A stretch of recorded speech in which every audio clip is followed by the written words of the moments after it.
achievements made by women in California. Lori Wallace is live with a look at the Women in California Politics Museum. Hello, Lori. Hey, Lori. African American. Hey, this is so cool here. I promise I have real people, not just her, to talk to while I'm here today.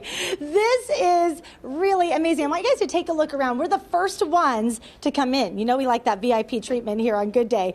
So I'm here this morning to talk a little bit about this museum and what it offers. I have Sunny Mojonier with me, former state assembly member. And back in the day, in the 80s, her campaign included a pronouncer, which was so smart. Oh, that's great. Mojonier, great to have you with us this morning and sharing all of this wonderful history. This is a labor of love for you. It is definitely a labor of love. I started in 2013 to collect the history on the women because nobody was doing it, and haven't stopped yet. Okay, so let's start with this timeline on the wall. All right, the timeline starts with the first 4 women that were elected in 1918, and it goes all the way through to the last woman elected just a few months ago, which is a number 172, Dr. Akilah Weber. Okay, and in addition to the timeline, there's multiple cases in here, all representing different decades, different women. Talk a little bit about that. Correct. Well, each of the cases displays the accomplishments of the woman that is portrayed in the case. And then the mannequins, of course, have clothing that either came from that woman or came from the period of time. We have clothing in here that's over 100 years old and some very threadbare. So. And then, of course, we have a pantsuit from Senator Becky Morgan that in 1986 she was escorted off of the Senate floor for wearing pants because it wasn't part of the dress code. Oh my goodness. Yeah, it's been really fun to look at the outfits there. That red suit, I'm like, yep, that's 90s. We wore that on TV in the 90s, so I recognize that too. And this has been a really special thing for you too, to put this all together and have this recognition for all of these women. Absolutely. Well, when I started interviewing them, the whole idea was to be sure that their stories were told.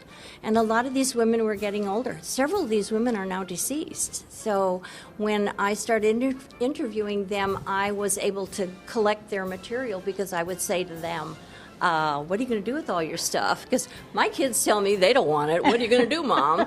And so I would ask them to please give it to me before they made any decisions about throwing anything out. And that's exactly what happened. And here's your case here. I don't want to give everything away, but one little nugget that people will see when they come over and look at your case here. Well, I tried to focus on my legislation, and I carried the legislation for the call box, emergency call box. I carried legislation for Medical Waste Management Cleanup Act. I carried legislation for the reflectorized license plates, and then, of course, a suit that I wore. Sunny's so stylish. Look at this nice suit here. Okay, now you brought me a pen. I'm going to go ahead and sign my name, because what's cool when you come in, it's not a guest book, it's a wall. So you get to sign your name, be a part of history here. So I'm going to just add myself to the wall.